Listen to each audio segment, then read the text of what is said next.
Hello guys, welcome back to the channel. So I'm currently still here at the Manila International Auto Show and we're going to drive, and about time too, the all-new GAC Emkoo Hybrid. Now, what is powering this is a 2-liter Atkinson cycle 4-cylinder engine mated to a 2.07 kilowatt-hour battery that produces a combined output of 238 horsepower and 300 Newton meters of torque, mated to a 2-speed direct hybrid transmission. Yes, being now a hybrid Emkoo and the first one that I'll ever drive of a GAC hybrid vehicle ever. And I've always wanted to try one of these because this is of course, the bigger brother of my ever favorite, the M-Zoom R-Style. Well, actually all the M-Zooms.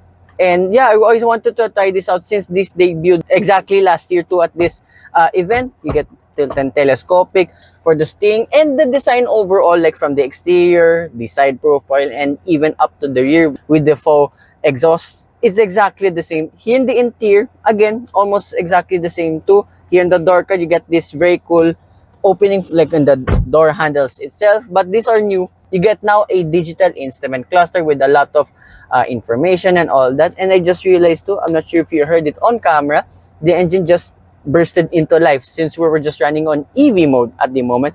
And here too, you have a new layout for this infotainment system. And of course, these are your driving modes, your phone connectivity. Although one nitpick immediately, being honest, there's no Android Auto, but at least you have Apple CarPlay and Carbit Mirror Link, which I have a lot of experience too. Top-down 360-degree view camera. There's no 3D mode, but you have a wide angle at least. Center console is largely the same. You get this little shifter, so let's just put it to dive and lunge forward now in EV mode. How about that? The steering is pretty much the same like what you get in most of the models too, like even too with the MPOW, and very surreal now that I'm driving a GSC that is running on EV mode. I know we have the electric versions, but that's a separate topic whatsoever. But as a pure GAC model hybrid, yeah, this is a nice first already. And yeah, first impressions of the line, very smooth and very torquey since now we're running on EV mode. Still hasn't kicked in yet with the engine. Maybe we'll try out later on with comfort and sport mode. But let's try now sport mode.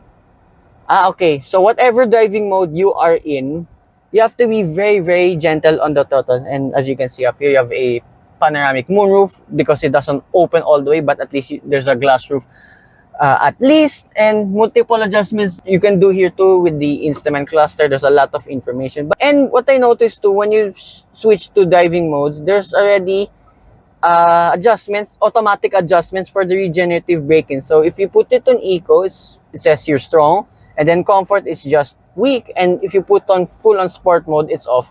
Now, that's what I like with this GAC Emkoo Hybrid, because it's as is. You don't have to do multiple adjustments. Like, example, you put in Eco, but you want everything off. This one is as is. I like that. And the rest of the interior, it's, again, largely the same like with the non-hybrid variants. And I'll be honest too, it's just a little bit more nicer here than the M-Zoom, even though I prefer that car overall. But let's see now on this Emkoo Hybrid. And NVH test, there's, of course, the loud DJ playing outside. It's kind of quiet in here too, in the cabin. And then horn test. Okay, pretty good too. And we're still running on EV mode. I have not tapped yet the engine, so let's try out when we go in the open road.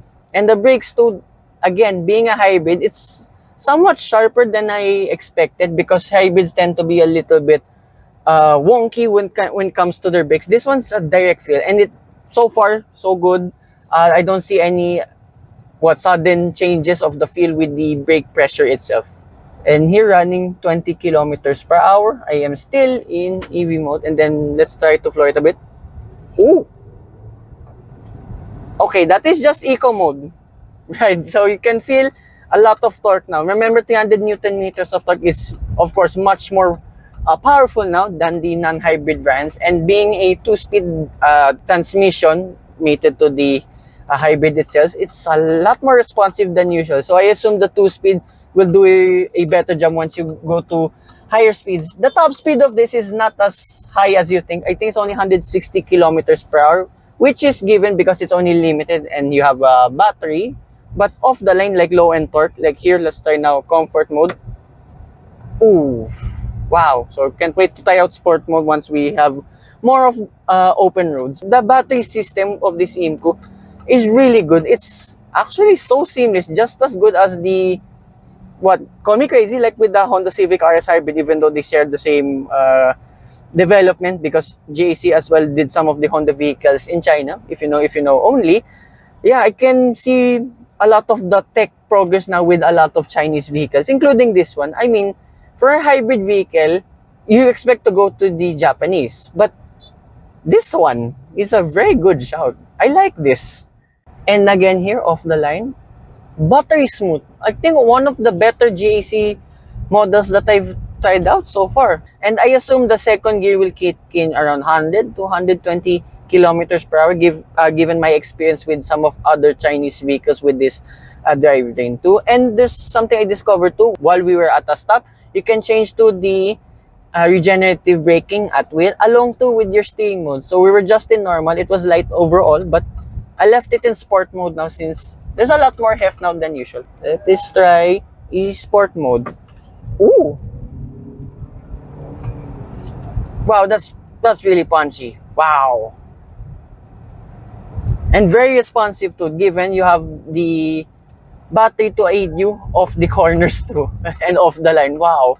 This is such a good car. I was not expecting to drive this Emkoo in, actually in this event, and I'm very happy to drive one of these because it's actually one of the most underrated hybrid vehicles that I've tried out. Again, sport mode 30, and let's floor it. Whoa, we're in high speed in no time. Wow, that's so cool. And then handling, a little bit of body lean, but again, it's given in this category of compact crossovers. Yes, this GAC Emkoo is much larger than your typical in the segment, but yeah, it's still very easy and very fun to drive. Since it's traffic, let's try out its regenerative braking. So now we're at strong, 10 kilometers per hour.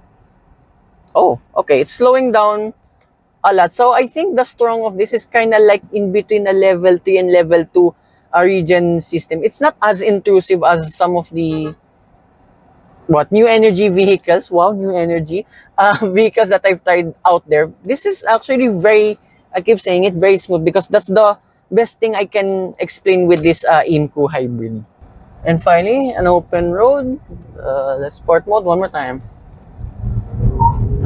Oh, bit of tire spin. Whee!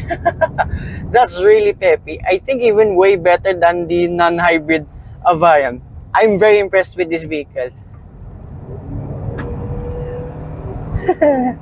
Oh, this thing flies. Which is again given with this drivetrain, and surprisingly for a compact crossover. Now, for the cost of all of this, yes, it's a little bit more expensive now than the non-hybrid Emkoos. This one stands at 1,698,000 pesos. But I would say it's pretty much worth it. Yes, you may have a few flaws here and there, but they're not that major flaws anyway. And from point A to point B, it literally gets the job very, very well. Again, that concludes my review here of this all-new GAC Emkoo Hybrid. Well, almost a year delayed now. I'd like to thank everyone here at GAC Philippines, here at the Manila International Auto Show, and to Miss Joyce of GAC Santa Rosa. So if you want to check out more of the GAC vehicles, I highly recommend their showroom. So hope you guys like and subscribe, and I will see you with more GAC reviews coming right up. Bye-bye. Sorry for the sun.